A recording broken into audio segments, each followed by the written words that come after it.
അജയകുമാറാണ് ചങ്ങനാശ്ശേരിയിൽ നിന്ന്. ശ്രീ അജയകുമാർ, ആദ്യം VS സർക്കാർ കൊടുത്ത ഒരു സത്യവാങ്മൂലം, അവിടെ സ്ത്രീ സമത്വം, ലിംഗ വിവേചനം പാടില്ല, സ്ത്രീകൾക്ക് പ്രവേശനം അനുവദിക്കാം.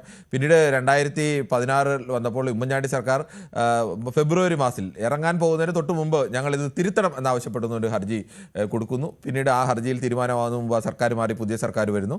പിണറായി സർക്കാർ പിന്നീട് നവംബറിൽ ഹർജി ചെയ്ത് കൊടുക്കുന്നു. VS സർക്കാരിൻ്റെ കാലത്ത് നൽകിയ ഹർജിയാണ് കേരള സംസ്ഥാനത്തിൻ്റെ നിലപാട് എന്നത് അറിയിക്കുന്നു. അതാണിപ്പോൾ കോടതിയിലുള്ളത്. അത് വീണ്ടും ചർച്ചയാവുകയാണ് നാളെ കേസ് വരുന്നതോടുകൂടി. അപ്പോൾ സർക്കാർ എന്ത് നിലപാടാവും സ്വീകരിക്കുക? സർക്കാർ എന്ത് നിലപാടാണ് സ്വീകരിക്കുക എന്ന് നമുക്ക് കൃത്യമായിട്ട് പറയാൻ പറ്റില്ല എങ്കിലും നിലവിലെ സാഹചര്യത്തിൽ ഉമ്മൻചാണ്ടി സർക്കാർ എടുത്ത തീരുമാനത്തിനൊപ്പം ഒരു പക്ഷേ വാക്കുകൾക്ക് വല്ലതും അങ്ങോട്ടോ ഇങ്ങോട്ടോ വ്യത്യാസങ്ങൾ വരുമായിരിക്കും. ആ ആശയത്തോടു കൂടിയ സർക്കാർ മുമ്പോട്ട് പോവുകയുള്ളൂ എന്ന് ഞാൻ ഉറച്ചു വിശ്വസിക്കുന്നു. താങ്കൾ പറഞ്ഞോളൂ. ഞാൻ ഉറച്ചു വിശ്വസിക്കുന്നു. കാരണം മറിച്ചൊരു തീരുമാനം എടുക്കാൻ ഇനിയും സർക്കാരിനെ കൊണ്ട് കഴിയുകയില്ല. കാരണം അങ്ങനെ ഒരു തീരുമാനം ആദ്യം എടുത്തപ്പോൾ ഉണ്ടായിട്ടുള്ള കലുഷിതമായ ഒരു അന്തരീക്ഷം സർക്കാരിന്റെ മുന്നിലുണ്ട്.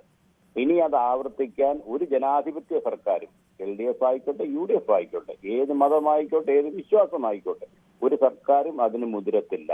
അപ്പോൾ അതുകൊണ്ട് അന്നെടുത്ത തീരുമാനത്തിൽ വ്യത്യാസം ഉറപ്പായിട്ടും LDF സർക്കാർ വരുത്തിയിരിക്കും എന്നാണ് എന്റെ വിശ്വാസം. അങ്ങനെ LDF സർക്കാരിന് കേരളത്തിൽ വനിതാ മതിൽ തീർക്കുകയും കേരളത്തിൽ നവോത്ഥാന നിലപാടുകൾ ഉയർത്തിപ്പിടിക്കുകയും ഒക്കെ ചെയ്ത് പരസ്യമായി തന്നെ സ്ത്രീ പ്രവേശനത്തെ അനുകൂലിക്കുകയും അതിനുവേണ്ടി മുഖ്യമന്ത്രി തന്നെ നീണ്ട പ്രസംഗങ്ങൾ തന്നെ എത്രയെങ്കിലും ഉണ്ട്. അതൊക്കെ ഉണ്ടായത് അതെല്ലാം ഒറ്റ രാത്രി കൊണ്ട് വിഴുങ്ങി നിലപാട് മാറ്റാൻ കഴിയുമോ? ഇത്ര സമയം തരണം. പറഞ്ഞു. ശബരിമലയിൽ സ്ത്രീകളെ കയറ്റുന്നത് മാത്രമായിട്ട് ബാക്കി നിൽക്കുകയാണോ കേരളത്തിലെ നവോത്ഥാനം? അത് ഒരു നവോത്ഥാനത്തുമായി ബന്ധപ്പെട്ട ഒരു വിഷയമാണ്. അങ്ങനെ എല്ലാം തീർത്ത് ഒരു വിഷയം പരിഹരിക്കാൻ കഴിയില്ല.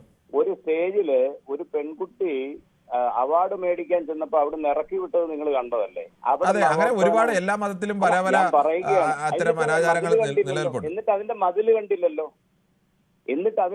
ഇവിടെ കണ്ടില്ലല്ലോ. ശബരിമലയിൽ മതില് തീർക്കാൻ തട്ടവിട്ടവർ ഒരുപാട് പേരുണ്ടായിരുന്നു. ഇതിനെതിരെ ഒരാളിനെയും കണ്ടില്ലല്ലോ. ശ്രീ അജയകുമാർ, അങ്ങനെയല്ല.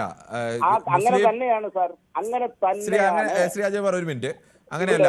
മുസ്ലിം സമുദായത്തിലായാലും ക്രൈസ്തവ സമുദായത്തിലായാലും അനാചാരങ്ങൾക്കെതിരെ പ്രതികരിക്കുന്ന ആളുകൾ ആ സമുദായത്തിൽ തന്നെയുണ്ട്.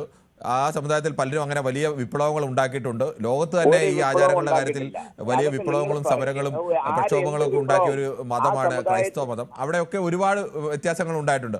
അതിനെയൊക്കെ മുറുകെ പിടിക്കുന്ന ആളുകളുണ്ട്. അത് ഹിന്ദു മതത്തിലും